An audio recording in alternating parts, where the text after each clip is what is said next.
सर्वप्रथम तो आप सभी को मैं जो भी इस हमारे मानसिक समागम कार्यक्रम में छोटे बच्चे आए हैं, बड़े लोग भी काफ़ी हैं, नए हैं, शायद 90% बच्चों ने तो मुझे फ़र्स्ट टाइम देखा होगा क्योंकि मैं काफ़ी दिनों बाद आया हूँ।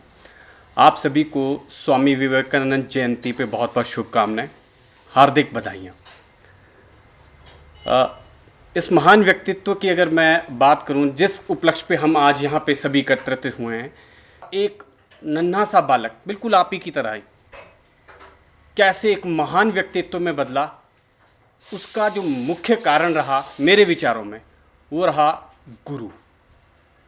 वो रहा गुरु के प्रति भक्ति, वो रहा गुरु के प्रति समर्पण भाव।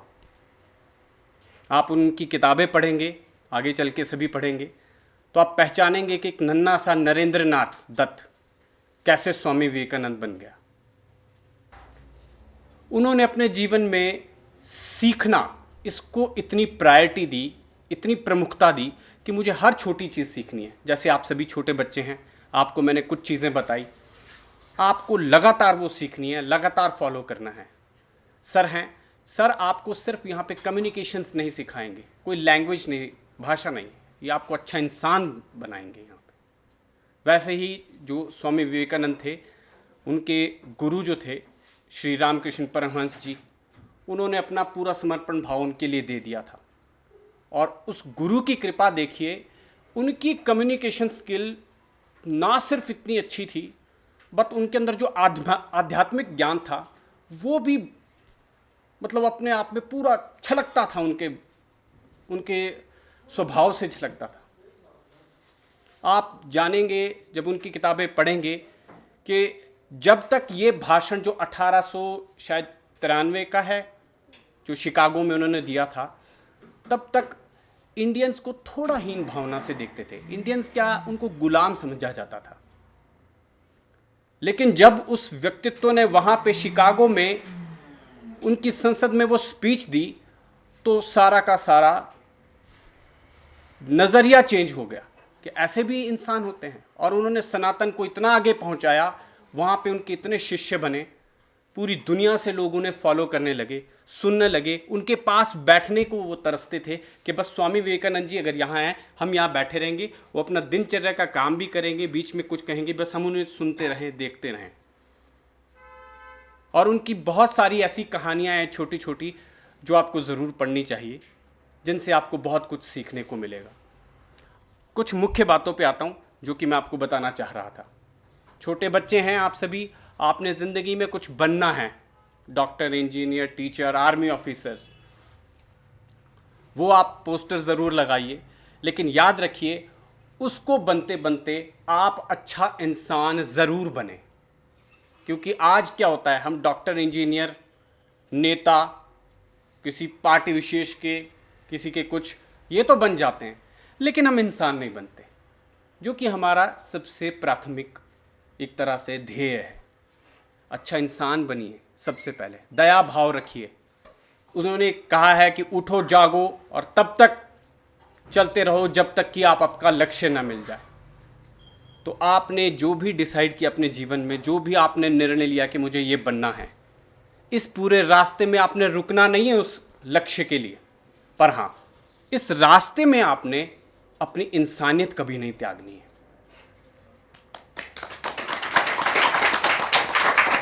आपके अंदर का इंसान नहीं मरना चाहिए। कभी किसी की आप मदद कर सकें, वो इंसानियत है। दया भाव किसी के लिए हमेशा होना चाहिए। नारी सम्मान, ये कुछ उन्हीं के ही मैं बिंदु उठा रहा हूँ, उसी व्यक्तित्व के बिंदु उठा रहा हूँ। नारी का सम्मान बहुत इंपॉर्टेंट है हमारे लिए। आजकल जिस तरह से हम वेस्टर्न कल्चर की तरफ टिल्ट हो रहे हैं, मैंने कहा कि इंग्लिश एक भाषा है, इसको सिर्फ भाषा ही रहने दीजिएगा, स्तर नहीं बनाना है, स्टैंडर्ड नहीं बताना है।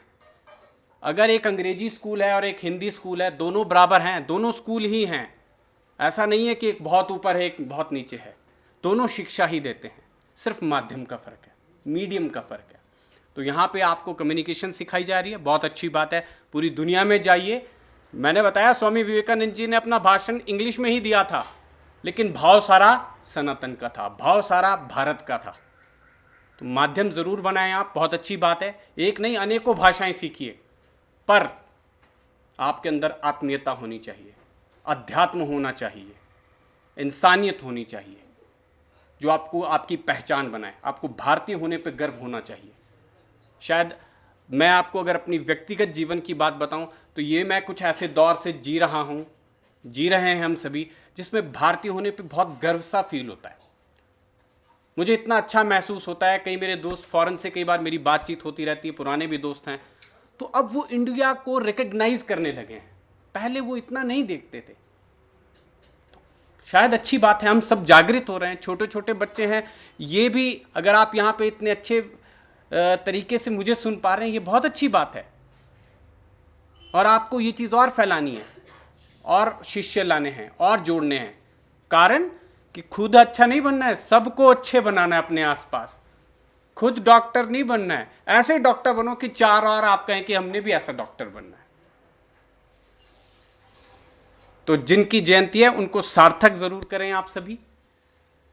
मैंने आपको टारगेट के लिए जो कहा वो जरूर करें, क्योंकि थोड़ा मुझे ये अनुभव हुआ है। छोटे छोटे बच्चे होते हैं मेरे स्कूल में भी, कुछ बच्चे फॉलो करते हैं टीचर को और कुछ नहीं करते हैं। देखा ये गया है जो फॉलो करते हैं वो अनजाने रूप से वो चीज़ प्राप्त कर लेते हैं जो उनके मन की थी, उनको पता नहीं था। अभी शायद डॉक्टर की स्पेलिंग आती होगी, डॉक्टर का मतलब नहीं पता है। आर्मी ऑफिसर है, एक दो आप जानते होंगे कि एक आर्मी ऑफिसर क्या है, लेकिन कुछ को ये भी नहीं पता कि आर्मी का क्या कंडक्ट होता है, क्या उनका प्रोटोकॉल है। तो आपको ये चीज़, जब तक आप ये चीज़ समझें तब तक आपको रुकना नहीं है, सीखते जाना है। यहां से सीखिए, वहां से सीखिए, और अच्छी बातें चारों तरफ फैलाइए। तभी जाके ये जो हमारा एनजीओ है, इसका भी मैं समझूंगा लक्ष्य प्राप्ति हम 3-4 लोग नहीं कर पाएंगे।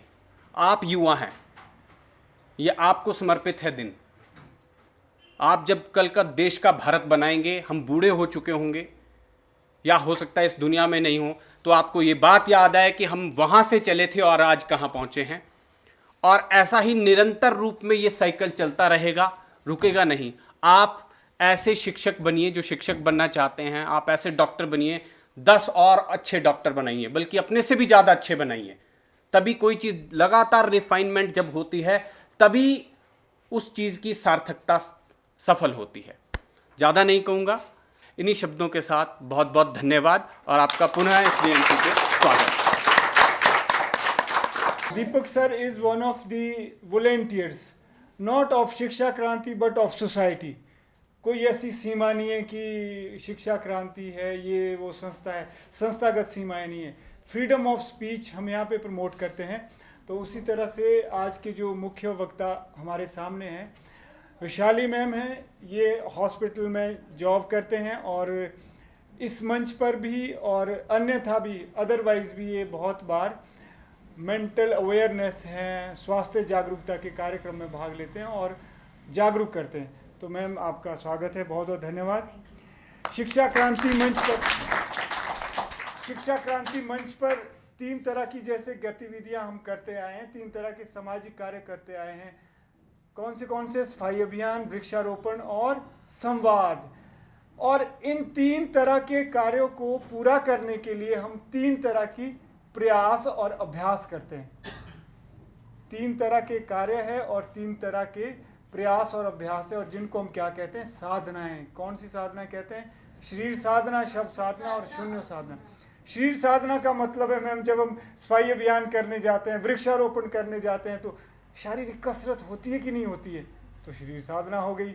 शब्द साधना का मतलब है कि आप कम्युनिकेशन सीख रहे हैं, कम्युनिकेशन स्किल सीख रहे हैं, सुनने की कला, बोलने की कला, पढ़ने की कला, लिखने की कला सीख रहे हैं, यानी आप संप्रेषण कला सीख रहे हैं, अपने आप को प्रेजेंट करना सीख रहे हैं, अपने आप को बेबाकी से अच्छी तरह से एक्सप्रेस करना सीख रहे हैं। तो हम चाहते हैं कि वो एक्सप्रेशन आपकी अच्छे से अच्छी बने, बेहतर बने। इसीलिए शिक्षा क्रांति मंच पर हम समाज के हर क्षेत्र से जो प्रतिष्ठित लोग हैं, जो जागरूक नागरिक हैं, उनको बुलाते हैं और आपसे रूबरू कराते हैं। और आज यह हमारा सौभाग्य है कि वैशाली मैम हमारे बीच है। तो ज़्यादा ना कहता हुआ वैशाली मैम प्लीज़ आइए और अपना इंट्रोडक्शन दें और बच्चों को ज़रूर स्वच्छता और स्वास्थ्य के बारे में कुछ ज़रूर बताएं। बहुत बहुत धन्यवाद। आदरणीय सत्यन सर जी, यहाँ पर मौजूद स्टाफ मेंबर्स और सभी प्यारे बच्चों, जैसा कि सर ने ऑलरेडी बता दिया है कि मेरा नाम वैशाली शर्मा है। मैं नैदानिक मनोवैज्ञानिक या क्लिनिकल साइकोलॉजिस्ट हूँ और मैं क्षेत्रीय अस्पताल सोलन, जो हमारा गवर्नमेंट हॉस्पिटल है, वहाँ पर मैं कार्यरत हूँ पिछले अराउंड 10 साल से।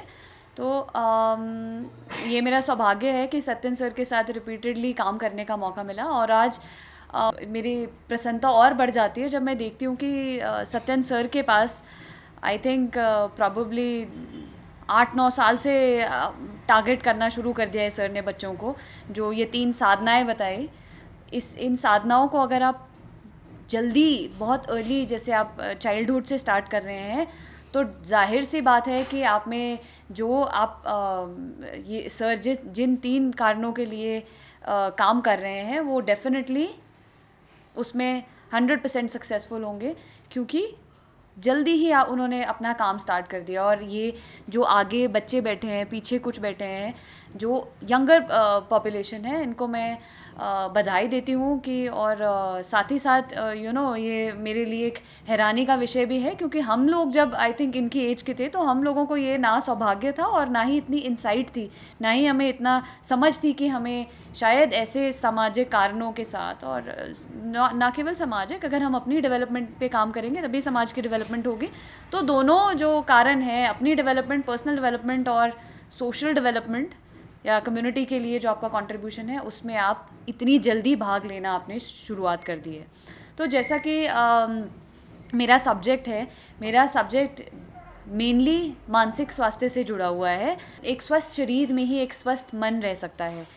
बहुत ज़रूरी है ना केवल शरीर को स्वस्थ रखना, अपितु हमारे मन को भी स्वस्थ रखना।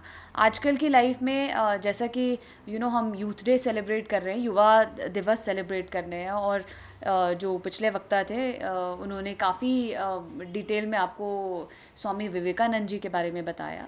तो बहुत ज़रूरी है कि अगर हमें उन जैसा इंसान बनना है, हम एटलीस्ट अपना प्रयास तो कर सकते हैं उनके जैसा इंसान बनने के लिए, है ना। वो बन पाए, हम नहीं बन पाए, बट हमें प्रयास तो कॉन्स्टेंटली करना ही चाहिए उस चीज़ के लिए।